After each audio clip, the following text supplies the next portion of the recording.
Hello and welcome. My name's Angie Holden and I'm the blogger behind The Country Chic Cottage.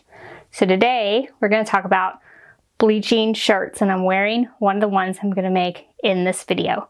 I'm going to talk about a variety of ways to make bleach shirts. So whether you have a sublimation printer or just a Cricut machine, you can make bleach shirts for yourself, your family, your friends to give as gifts, or even to sell in your small business.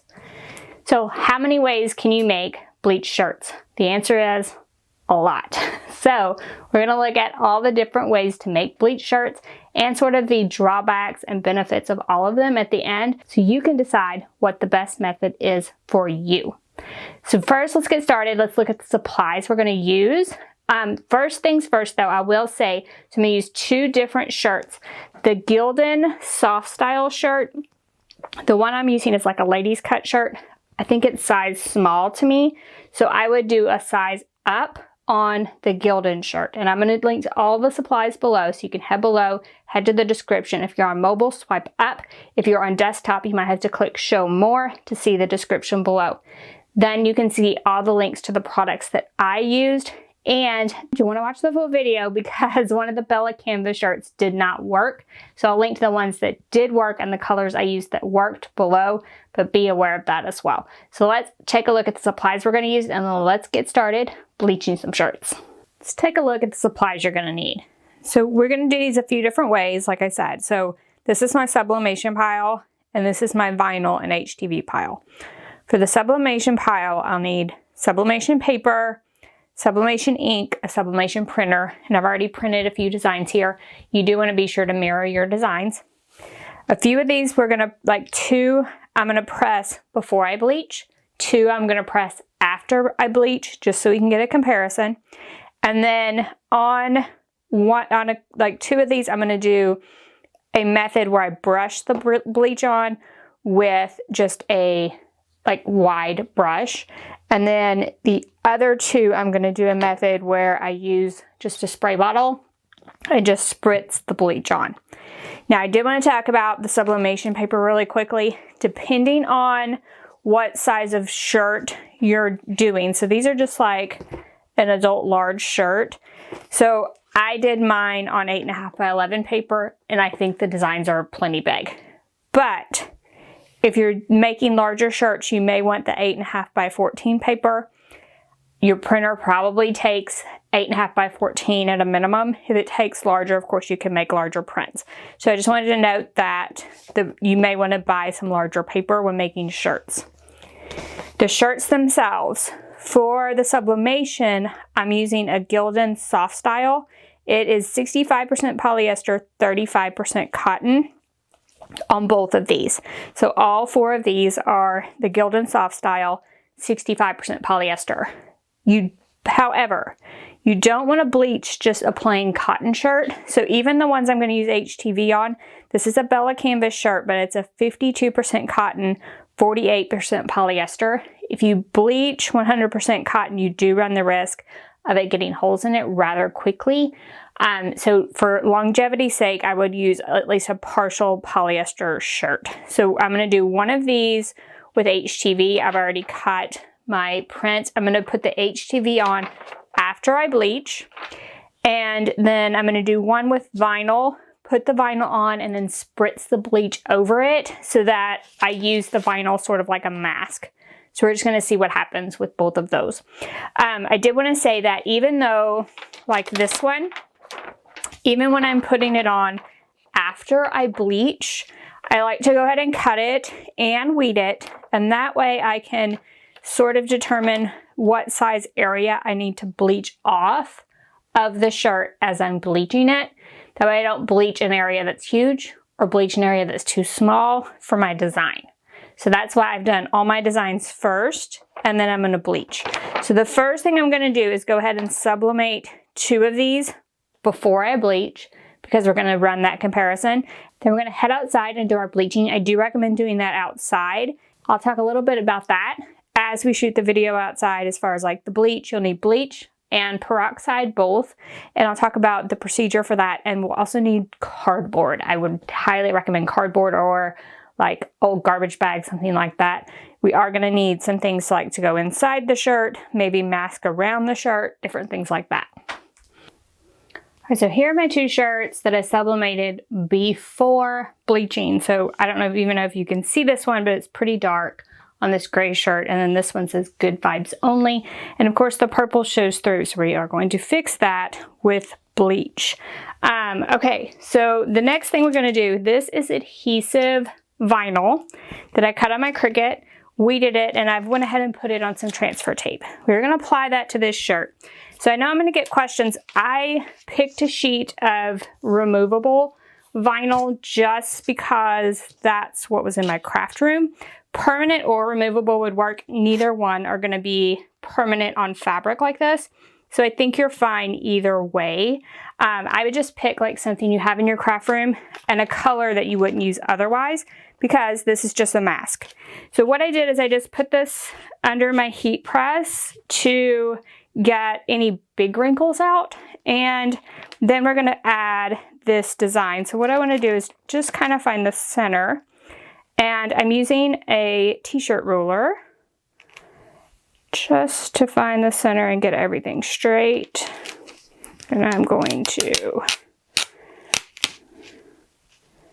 remove that ruler now, and let's make sure I have that straight. Looks pretty good. You can readjust, so it's not going to stick that well. So don't, in other words, do not worry. So if you're worried, like, I may not get it straight the first time, it's okay. I think that looks a little bit better. Okay. So now you saw that it doesn't stick really, really great to fabric. So we're going to have to really, really burnish it. I don't know. This look might not be worth it, but I wanted to try all the ways of making a shirt with bleach. So I'm going to really, really burnish this down. And then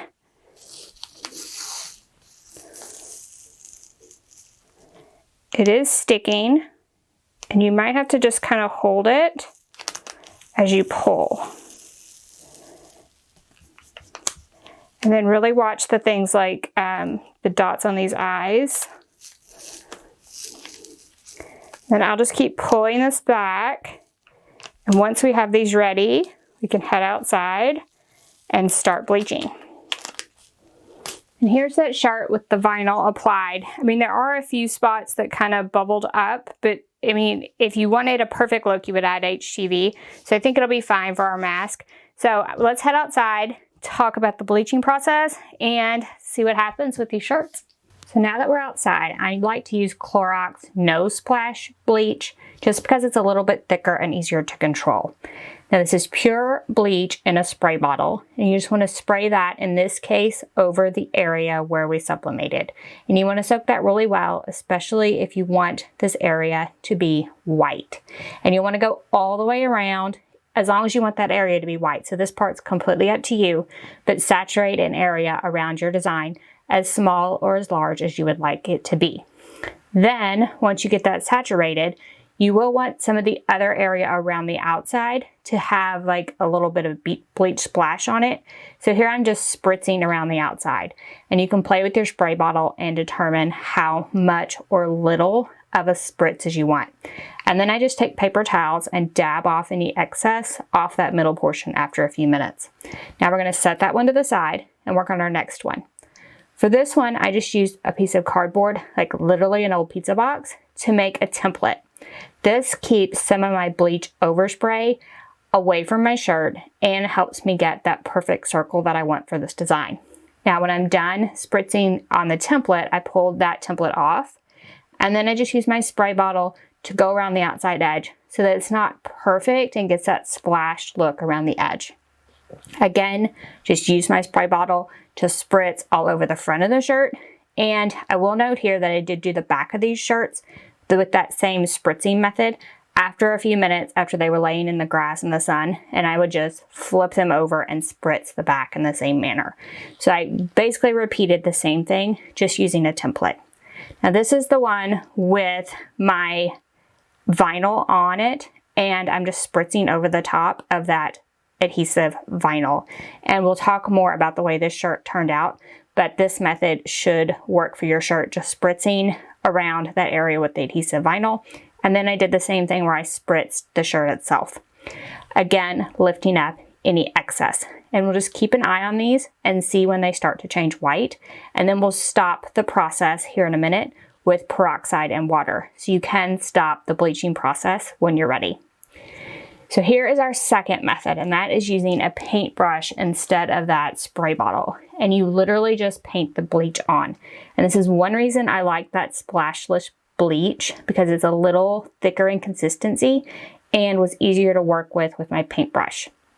Now you do want to get a pretty thick coat on this, but you can go back for like a second or third coat as it's changing color if you see areas that you miss. So don't go too overboard thinking that you need to get it all in this one coat, because you absolutely do not.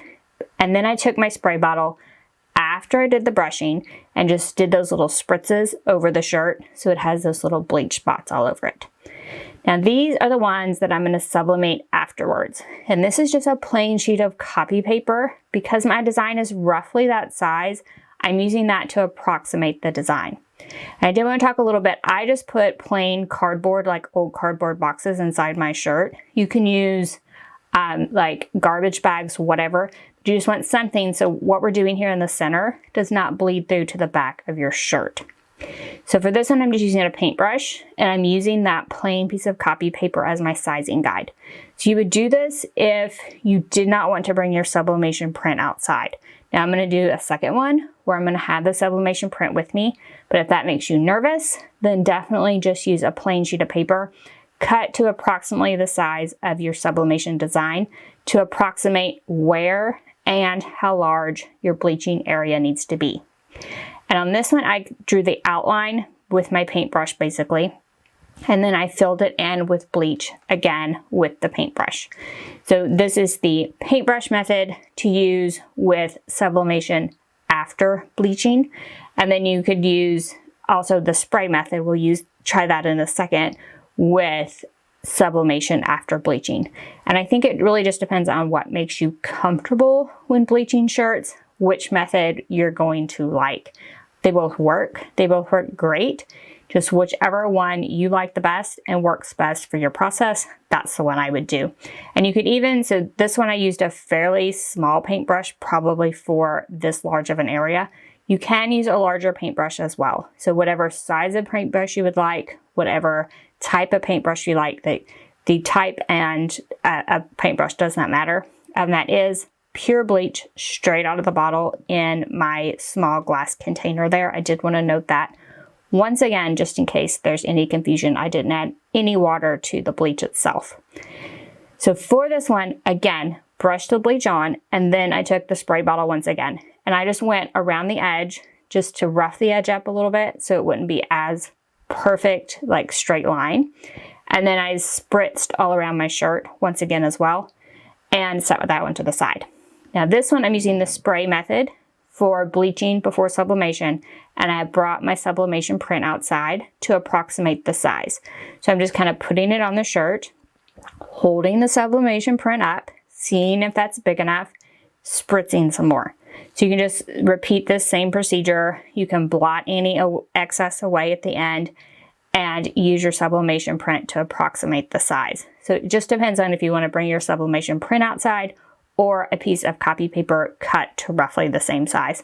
And then once everything looks good, so this one looks really good, right? Front and back look good. It's white, just like I like it.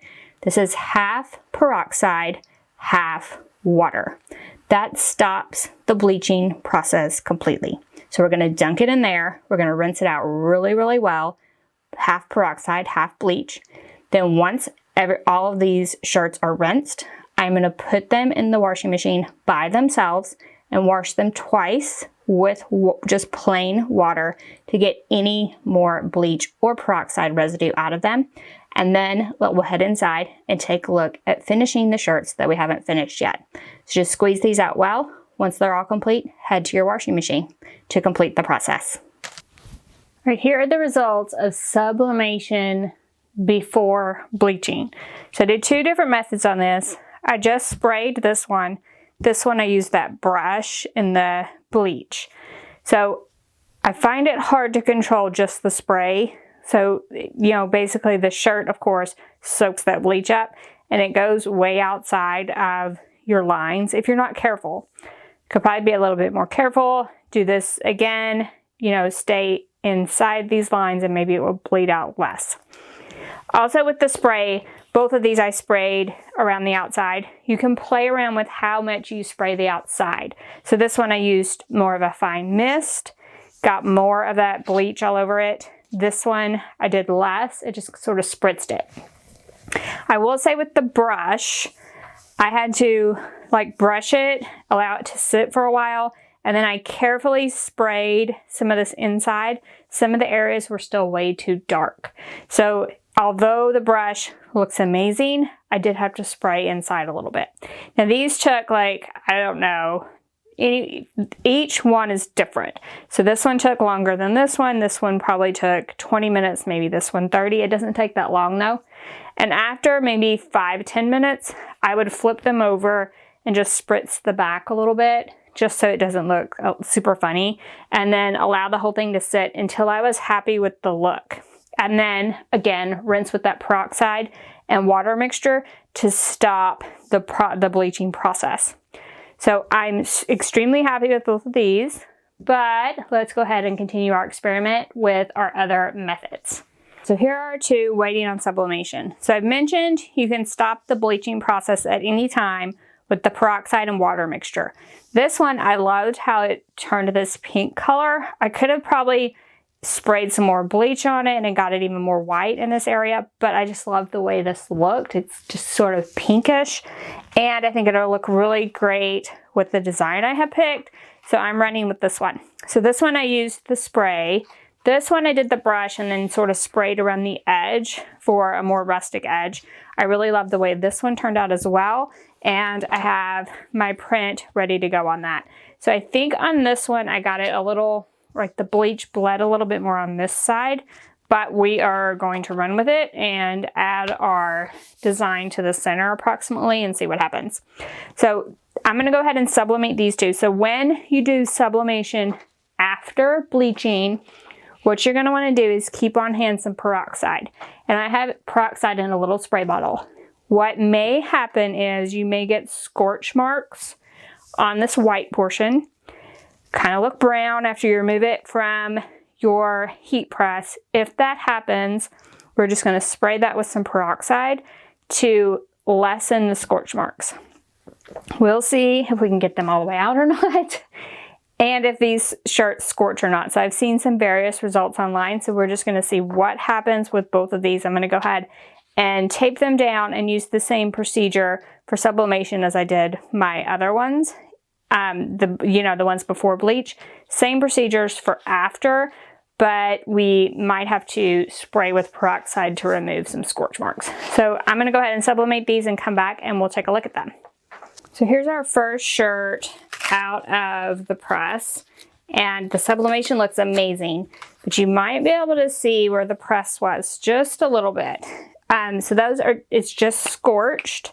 So I am just going to spray that with peroxide, just a light coat, and I'm going to go ahead and spray over everything.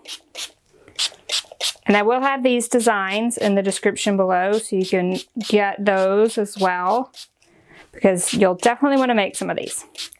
All right, so I'm just going to let that sit, and it should lessen the effect of those burn marks. And then I'm just going to continue on making the rest of my shirts. So the peroxide is definitely taking care of any scorching on this one. This one I just pulled off the press, it's still warm. I think because I didn't let this get completely white, like you can't see where anything is scorched. So I'm just gonna leave it the way it is and not even spray this version. So there is sublimation after bleaching. So one more thing I wanted to take a look at is on these two shirts, does bleaching make the sublimation itself fade? And I'm gonna say probably a little bit yes. So the colors on these are a little more muted than the ones I pressed after bleaching. So before bleaching, I think it does bleach the colors out a little bit. It makes them a little more worn looking than after bleaching. So you would want to be aware of that as well, depending on which method you pick. All right, so let's take a look at this one that has the vinyl on it. So this shirt did not bleach. It did not work. I applied 2 coats of bleach over this, and even allowed it to sit overnight. And it's still a little bit damp because it actually rained on it this morning. The shirt itself did not change colors. It maybe slightly changed colors, but definitely not as dramatic as all the other shirts I did. So this is kind of the risk you run with bleaching. So I did want to include this just to say that when you order shirts, you might want to order just one at first and make sure that color works with bleaching before you order several. If you're going to make some for the holidays, for family, for friends, or even to sell, I would make sure that the shirt's bleached first. That being said, I went ahead and did a different version of this in a different color that did work so you could see the method itself. This one, I did the same method. So I put regular adhesive vinyl over this, spritzed it with bleach, then I dunked it in the peroxide and water, and the vinyl starts to lift when you do that. Then you can just take that off, and this is the look you get. So it is a more vintage look, but I really like it. So the only thing is, I would probably need 2 applications of bleach to get this white in the center, but if I did that, the letters would fade even more because it does bleach just a little bit under your letters.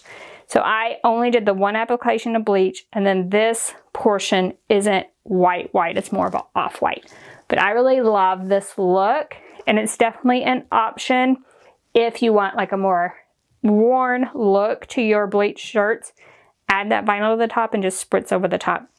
I would say that this is best on something that's kind of chunky in design, and if there's a lot of fine details, it won't work as well, so be cautious on the design as well. But this is another option for your bleach shirts. Here's the version we'll be adding HTV to. So I have my HTV already cut, and I did a pretty good job of approximating the size of the circle. So this one I used that cardboard mask, and it did help keep the bleach where I wanted it to go. But I did have my cardboard mask, like basically I cut it to the very inside of the circle. So that's how much the bleach sort of bled out. And plus I kind of went around so the circle wouldn't be perfect, just a little bit. So it does bleed out larger than your mask if you do use that mask. So again, I will be prepped. I'll go ahead and press this one, but I will be prepped with that peroxide. Just in case there's any scorching, you want to spray that immediately over any scorching that occurs on your shirt. So I'll go ahead and prep this shirt and then add my HTV to the front. And here's the shirt after the HTV is applied. So the HTV presses at a much lower temperature than sublimation. So this one had 0 scorching, and I did not have to use the peroxide. So there are tons of ways to make bleach shirts. All right, so I'm going to talk about, first of all, my favorite method for bleaching shirts. That would be to sublimate before bleaching, because I can get a super tight area around my sublimation. And then I liked this method where I used a paintbrush to get really fine details where I wanted the bleach, and then let it sit a little while, and then sprayed on the areas that weren't, coming out as white as I would like, and then let it sit again, and then put it in the peroxide and water to stop the bleaching process, wash it a couple times in the washing machine, and then this one was ready to go. So because I'm bleaching the tea, I like the more rustic look. I do think the ink from the sublimation faded a little bit during the bleaching process, but I personally liked the look. So I liked sublimation before bleaching. So sublimate then bleach is the process that I liked for my shirts. So that was this one, as well as this version right here. So those two were both sublimated and then bleached. Now, if you want to bleach, then sublimate, your colors will be a little bit brighter on your sublimation, so like on this version. However, you'll want to keep that peroxide in a spray bottle handy because you may get some scorching, as I did on this version of the shirt. This version is super, super white where I bleached it out, and it just left a little bit of a scorch mark where I pressed around the outside. I was able to just spray peroxide on it. Within a few minutes, the scorch marks disappeared, but you do want to be aware of that. Don't panic when the scorch marks come up if you want to sublimate after bleaching. Now, those two methods will both work with Infusible ink. So if you don't have a sublimation printer, only have a Cricut, just cut your Infusible ink transfer sheets, draw with the markers, use the same procedure, bleach before or bleach after, whatever your preference is. But if you don't have a sublimation printer, you do not like Infusible ink, you can still make bleach shirts. So the one I'm wearing uses HTV over the top of a bleach shirt. I love the way this one turned out. So what I did on it, so you would not want to, I don't think you would want to put HTV on first and then bleach. I don't think that would be a good idea because I think it would affect the color of your HTV.